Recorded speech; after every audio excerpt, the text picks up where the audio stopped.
میں آپ کی اجازت سے مفتیان اکرام سے ایک بات پوچھنا چاہوں گا بڑے ادب احترام کے ساتھ کہ جیسے کہ آپ نے فرمایا کہ اگر کسی نے مذاق میں کہہ دیا ہے یا فرض کیجئے کہ ڈرامے کی جو بات آئی کہ ڈرامے میں ریئل میاں بیوی ہیں لیکن انہوں نے ڈرامے میں ڈائیلاگ بولتے ہوئے طلاق کہا تو طلاق نافذ ہو جائے گی جبکہ اس کی نیت یہ نہیں تھی.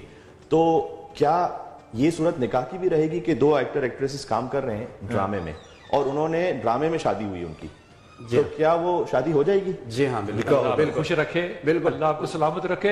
پاکستان میں جوڑے ہی جوڑے ہیں سارے. تو یہ تو پھر پاکستان, کیونکہ پاکستان کی تاریخ میں ہزاروں ڈرامے اللہ نے بنائے ہی جوڑے ہیں جی. اصل میں یہ بحث نہیں ہے, مطلب ڈرامے میں نکاح ہو جائے گا فرمایا. جی بالکل ہو جاتا ہے. اگر دیکھیے دو گواہوں کی موجودگی میں, وہ جو سین ہو رہا ہوتا ہے وہ دو گواہوں کی موجودگی میں, دو گواہوں کی موجودگی, عوام دیکھ رہی ہے, دو گواہوں کی موجودگی میں اگر دو شخص آپس میں ایجاب و قبول کرتے ہیں شرعی طور پر جو طریقہ ہے تو اگرچہ وہ مذاقن بھی کرتے ہیں, مذاق کی بات نہیں, ڈرامے کی بات ہو رہی, تو ڈرامہ بھی مطلب وہ ریل میں تو نہیں ہے نا, اگر وہ کرتے ہیں تو یہ نکاح بھی ہو جائے گا. اس کے اوپر ایک منٹ سر, اس کے اوپر چیک اینڈ بیلنس کیوں رکھا گیا؟ بخاری میں بھی بڑی کمزور حدیثیں ہیں موجود, ویسے تو بخاری بھی شامل ہے. جی میری بات آپ مکمل کرنے دیں کہ اس کے اوپر اتنا چیک اینڈ بیلنس کیوں رکھا گیا ہے کہ طلاق نکاح اس کو مذاق میں بھی آپ نہ لیں گے نافذ ہوگا. یہ مذاق نہیں ہے, مان لی بات, ہم نے تو آپ کی بغیر دلیل کے بات مان لی, ہم تو ماننے والوں میں سے آپ کو.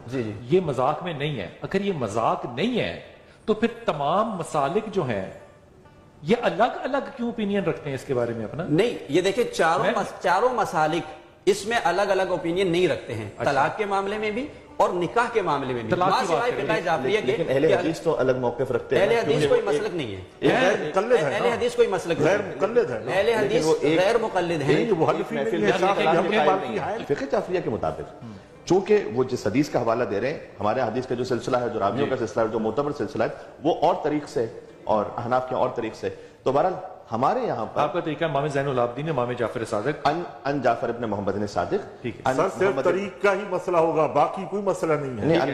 امام اعظم ابو حنیفہ کے جو پیر و مرشد ہیں وہ کون ہے؟ جی جی جی وہ امام جانتے ہیں نا, امام جعفر صادق علیہ السلام. امام جعفر صادق کی تو ہے. تو امام جعفر صادق علیہ السلام کے تمام اقوال کو انہوں نے اختیار نہیں کیا نا, تو اس لیے وہ طریقہ مختلف ہو گیا.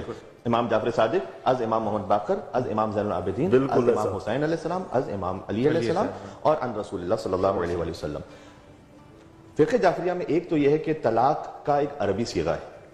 صیغہ سے مراد صیغہ مطلب اس کا قول ہے, اس کو کہنا پڑے گا, خود شوہر کو یا تو کہنا پڑے گا اگر اسے عربی آتی ہے. اگر اسے عربی نہیں آتی تو کوئی ایسا اویلیبل ہے کہ جو اس کی جانب سے اس صیغے کو جاری کر سکے. جیسے نکاح کا بھی صیغہ عربی میں ہے, اسے خود بھی پڑھ سکتا ہے وہ, اگر نہیں پڑھ سکتا وہ دیکھ کے بھی پڑھ سکتا ہے. صیغے کا مطلب کیا ہوتا ہے؟ نیت ہے. نہیں, صیغے کا مطلب یہ ہوتا ہے کہ ایک فارمولا, ایک کوٹیشن, تو اسے یہ کہنا ہے اور اس پر وہ طلاق جاری ہوگی. اور یہ اس لیے کہنا ہے تاکہ اس کی نیت کے اوپر کوئی شک نہ رہ جائے کہ یہ یہی کرنا چاہتا ہے جو کہہ رہا ہے. ساتھ میں طلاق کے معاملے میں بھی فقہ جعفریہ کے مطابق دو عادل گواہوں کی ضرورت ہے, اس کے بغیر نہیں. جی جی, تو یہ ایک اضافی شرط ہے. بہرحال اللہ سبحانہ وتعالیٰ نے اسے اس طرح سے رکھا ہے کہ مشکل سے مشکل پروسیس سے ایک انسان گزرے سوچ سمجھ کر, آسان نہیں کرنا, کہ دو عادل گواہ اس کے سامنے ہوں تب جا کے وہ طلاق کا صیغہ جاری کرے, اور بھی اس کی اگر وہ تنہائی میں کر دے, اگر وہ تنہائی میں کر دے تو وہ نافذ نہیں ہوگا. اسی طریقے سے اگر مذاق میں بول دے تو وہ نافذ نہیں ہوگا, کیونکہ ہمارے وہ جو انما الاعمال بالنیات کی حدیث ہے وہ غالب ہے. یہاں بھی تو وہ حدیث ہے, بخاری کی حدیث ہے, وہ حدیث تو ہے, وہی تو حدیث ہم کہہ رہے ہیں بلال بھائی, اسی حدیث کی تو بات ہم کر رہے ہیں. حدیث تو پھر اس میں پوری نیت انما الاعمال بالنیات پڑھ رہے ہیں نا, تلاوت کر رہے ہیں نا. ایک سیکنڈ. تو اگر فرض کیجئے کہ ایک انسان مذاق میں کہہ رہا ہے کہ جس کی نیت حقیقت میں نہیں ہے, تو اس کی نیت اس پہ عمل پہ غالب رہے گی اور وہ نافذ نہیں ہوگی. اسی طریقے سے غصے کی الگ الگ اقسام ہیں. ایک مرتبہ ہوتا ہے کہ انسان غصے میں تو ہے جبھی تو طلاق دے رہا ہے. غصے کی اقسام شرعی طور پہ کہاں ڈیفائنڈ ہے؟ جی جی, وہ ڈیفائنڈ اس طرح سے ہیں کہ جس میں اگر کوئی ایسا غصہ ہے کہ جس میں وہ اپنے ہوش و حواس میں نہیں ہے, دیوانگی کی کیفیت میں, اور اس کے الفاظ اس کی عقل زائل ہو جائے گی, تو ایسی صورت میں اگر وہ طلاق کسی کا کہہ رہا ہے تو وہ نافذ نہیں ہے, کیونکہ وہ سینٹی نہیں ہے, وہ انسینٹی سے وہ کہہ رہا ہے بات. لیکن اگر ایک ایسا غصہ ہے کہ جو عام غصہ آ جاتا ہے, اور لیکن اس کو سوچ سمجھ کے کہہ رہا ہے, اس سے ہی میں چاہے کہہ رہا ہوں لیکن اسے پتا ہے کہ میں کون سے الفاظ استعمال کر رہا ہوں, تو ایسی صورت میں پھر نافذ ہے. لیکن اگر وہ دو عادل گواہوں کے سامنے ہو, یہ نہیں کہ اگر تنہائی میں اس نے کہہ دیا, تو یہ عادل گواہوں کا ہونا جو ہے یہ شرط ہے کہ وہ دو بندے ایسے جو کہ عادل ہوں اور اس کے جاننے والے ہوں. جاننے والے ضروری نہ جاننے والے ضروری, لیکن عادل کا مطلب اچھا یہ دونوں عادل گواہ عورت بھی لے کر آ سکتی ہے. کون سی عورت؟ بیوی بھی لے کر آ سکتی ہے. وہ بیوی اگر لے کر آ سکتی ہے تو شوہر نے جب جاری کیا ہے تو اگر وہ بیوی بھی لے کر آئی ہوئی ہے اور دو عادل گواہ اس کے سامنے تو کافی ہو جائے گا. ٹھیک ہو گیا. یہ فقہ جعفریہ کے مطابق. جی جی, میں عرض کر رہا ہوں آپ سے, وہ میں لباس سے پتہ چل رہا ہے کہ فقہ جعفریہ کے مطابق کر رہے ہیں. حضور اقدس, کیا نیت کا دار و مدار اعمال پر بھاری ہے یا اعمال کا ہونا بھاری ہے نیت پہ؟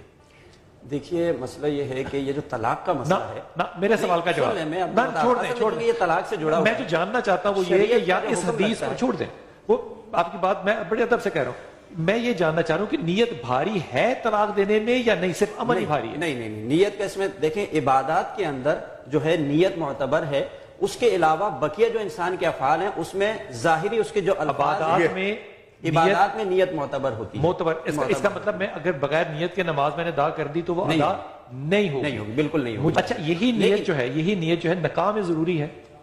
یہی نہیں، نکاح میں نہیں، نکاح میں ضروری اگر آپ نے کمال مطلب آپشن دے دی مجھے، میں نکاح کرتا رہوں دل میں نیت ہی نہ رکھوں؟ بالکل نہ رکھیں آپ، الفاظ سے اگر آپ نے اجابت، یار نہیں ہنس رہا، خدا کے واسطے یہ سنجیدہ مسئلہ ہے۔ نہیں میں آپ کو بتا رہا ہوں، یار صوفی صاحب ہنس رہے ہیں۔ نہیں